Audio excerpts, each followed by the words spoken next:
Women in New York are dying, and our killer has gone totally quackers. All that and a whole lot more right here on Yo Mama's Big Round Podcast. Wait a minute, I hear something. Dr. Goofy! Dr. Goofy! Blueberry Girls! Dr. Goofy!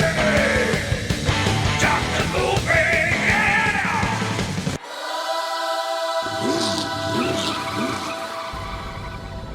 Hey, what's going on, everybody? Welcome back to another episode of Dr. Movie.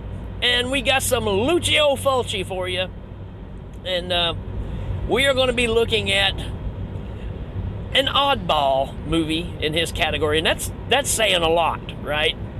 Because Fulci, I don't know that Fulci can do anything normal. So we are going to be looking at The New York Ripper from 1982. It's a horror/crime movie, which that's kind of the odd thing too, because it really does feel like a cop drama, or a sex crime drama, if you will.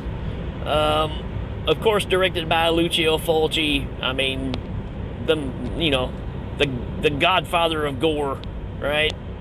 And there's no lack of it here. Let's do a synopsis. A burned-out New York police detective teams up with a college psychoanalyst to track down a vicious serial killer randomly stalking and killing various young women around the city. So there you go. Geez, there's a bit to talk about here. So, obviously, being a Fulci movie, I've seen this one. This is probably my third time seeing it. This is not one that I go back and revisit much. Now, you know, when you get to this, what do we call it? The Gates of Hell trilogy, I guess. Those can be on repeat. This is one that you kind of just tuck away, and you just kind of, put it on the back burner, because this is a rough movie. This one is seedy, smutty, and the death scenes are, they're on Fulci level for sure. Let's see, what do we got here? Let's talk about do we have a rating here? We got a 6.3 out of 10. That sounds about right. We know that it's an Italian film. Is this based on a true story? Huh. Hey, look, a why to watch. Here we go, why to watch. New York Ripper blends the elements of giallo, exploitation film, and gritty cop drama so wonderfully. Yeah, it's a mix that you don't see a lot of. Usually you get heavy amounts of one or the other, but this one's kind of equal all the way across. The acting is serviceable. There are some truly suspenseful sequences. However, the misogynism is over the top. Yeah, I'll tap on that as we go. That was unintentional. The New York Ripper pushes the boundaries of good taste, but its grim tone and source of it being so memorable. Sure, this is not one that you see and you go, I don't recall if I've seen that one or not. No, you forever have some of these scenes burnt into your memory forever, which is pretty typical for any Fulci film, if you believe it or not. If you're not a fan of Lucio Fulci, you don't have to be a fan. If you're not familiar with Lucio Fulci, like I said, he can't really do anything normal. He's going to show you something you've never seen before. Or you may have seen it before, but you know it came from him first. So that's why I've always been intrigued by him. You're taking a guy that started off making, TV dramas and cop movies, and kind of had his real breakthrough. I mean, he got into the giallo, area as well, which those are very well done. Don't torture a duckling. I mean, there were several of those that are really good. But his breakthrough was Zombie, which is a direct, unofficial sequel to Dawn of the Dead. He basically saw Dawn of the Dead and was like, yeah, I can do that. And boy, did he ever. And from there on, he just rolled on and made some of the most infamous Italian horror movies ever. And then he dips his toes back into this world of the underbelly of the city. And it's very effective. We've got, of course, Lucio Fulci's the director, but he's also shows up in just about every one of his movies, too. And he's always kind of the same character. He's either the chief of a newspaper department, or he's a police chief. So he's always like over our main characters that are in the movie that we follow around, right? We got Alamanta Keller in this, playing Faye. She was in... I think this is the only movie I really know her from. We've got Jack Headley, who plays the lieutenant that's trying to solve the murder.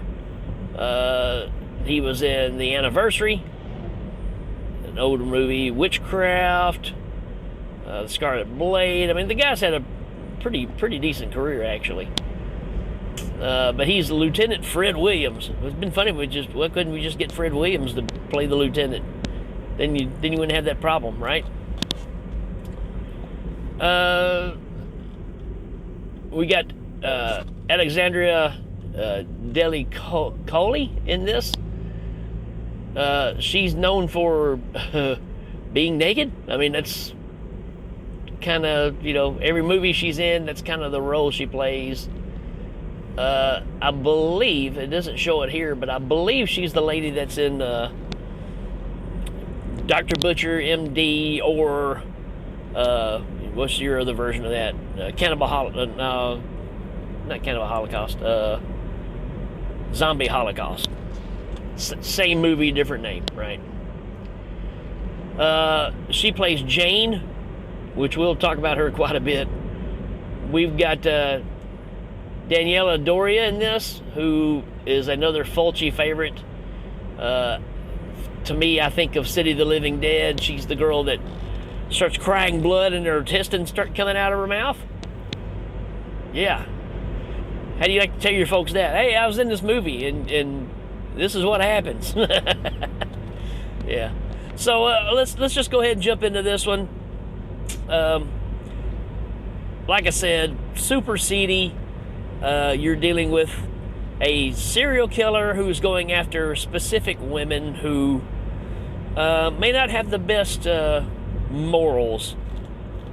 So, we see several movies that are based on, hey, if you're going to go out and be a killer, why wouldn't you rid the city of some of the pestilence, right? So what you kind of have here is our killer has a motive to take out their vengeance on these ladies, and which we have a reasoning behind all of it, a motive that you don't find out towards the end of it. And what this movie does really well is keeps you guessing. Lots of red herrings. It all focuses on, let's get back to our cast so I can remember names. Faye, who has been in the hospital, and her boyfriend, I guess he's boyfriend, maybe husband, not really sure their total relationship. But she has had some kind of physical ailment. She's, coming back home, and he's kind of taking care of her. And one day she goes out and gets attacked by this guy who is missing a couple of fingers on his hand. That's how they identify this person that's chasing after her. But she gets chased by this guy, and she gets off the train, and then all of a sudden, he pops up in front of her and tries to stab her. She gets hurt a little bit, put back in the hospital, and she says, yeah, it was this guy, he was chasing me, yada yada, had 3 fingers. So you kind of got that going on, which leads to the cops trying to track this guy down. And in the process, we meet Jane. How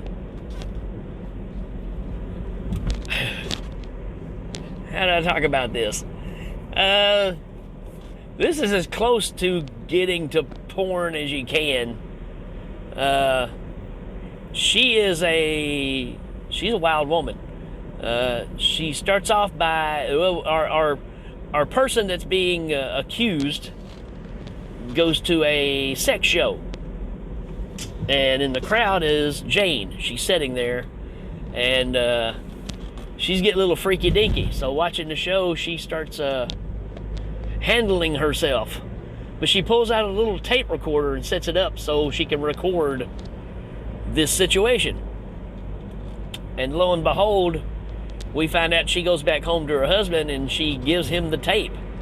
So she's recording all this stuff and brings it home and gives it to her husband. Strange setup there. But she's, it's either kind of her kick or maybe it's his kick. It's never really explained. I kind of took it as, you know, he couldn't meet her needs for whatever reason, and so they still have a healthy marriage because she can kind of go out and take care of business in her own way as long as he is kind of a part of it in a weird, smutty, slutty, scummy way. I don't know how to otherwise say this. But in this time, again, bodies just keep piling up as we go along. We meet the lieutenant. He's friends with the coroner. The coroner, you know, is giving him details of, yep, this person's left-handed that's doing this, yada, yada, giving some details that the public doesn't know. And one night, Jane is, and I'm not even going to talk about the scene where she goes to this bar and sits at a table. The table scene is the best way I can say it. Even in porn, I've never seen a scene like this. So I'm not even going. You just have to see it for yourself. Yeah, it brings up a new meaning to the word playing footsie. Let's just say that. But she ends up on one of her kinks getting picked up by this guy. And guess what? The guy only has a couple of fingers on one hand. And so they do whatever it is they're going to do.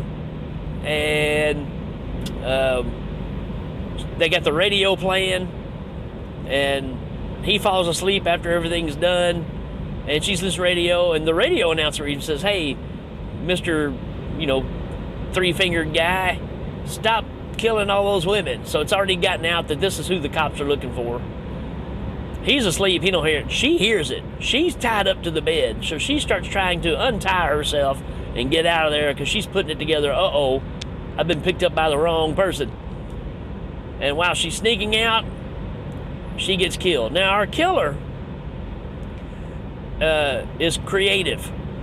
Usually starting down low with the knife, if you know what I mean, and pretty much just kind of going up from there and kind of splitting them up the mid. It's gruesome. It really is. And at one point, we've got to where this leads to, well, in typical giallo form, we are wrong, right? I don't want to ruin too much more of this, but there is a scene where the killer ends up getting a hold of the lieutenant's girlfriend or acquaintance, whatever, Kitty, and has her strapped down to a bed, and he's made a phone call to the lieutenant, and he can hear everything that's going on. It's brutal. It's brutal, and it is 100% Fulci. Wow. Pretty impressive. Here's the things that takes you out of this one. The killer talks like a duck, if that's even possible. Dang, how do you... the killer makes like Donald Duck quacking sounds in between talking.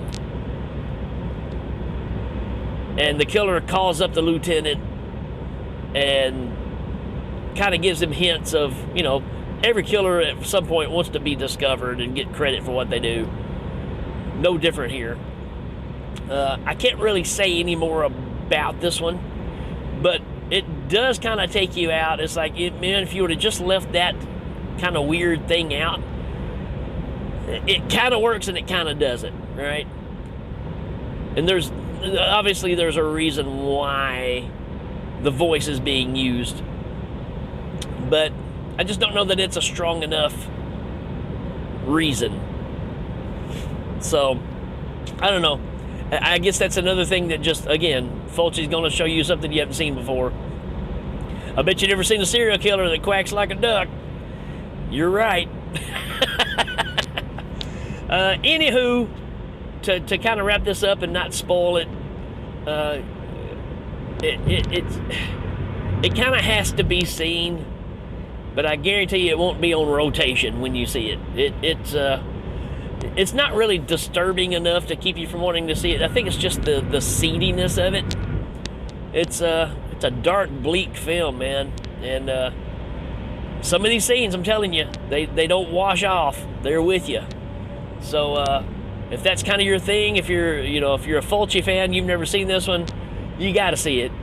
If you like crime dramas, if you like the movie Seven or Manhunter, you may want to check this one out. Just be aware that it has a lot of nudity and sexual violence. It's the best way to put it.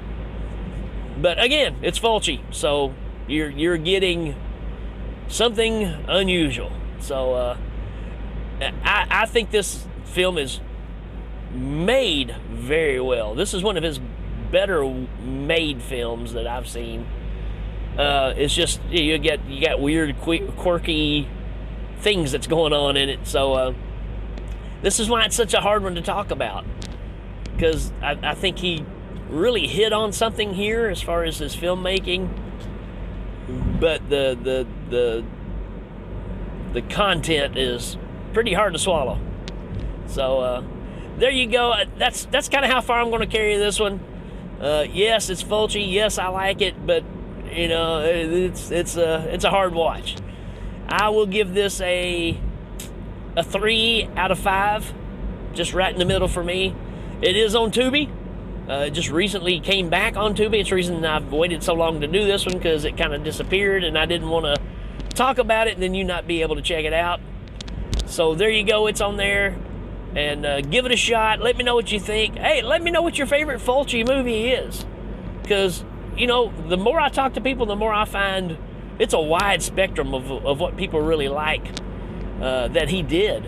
So yeah, kind of let me know what you think, and till then, we'll keep rocking and rolling, and we will check you later.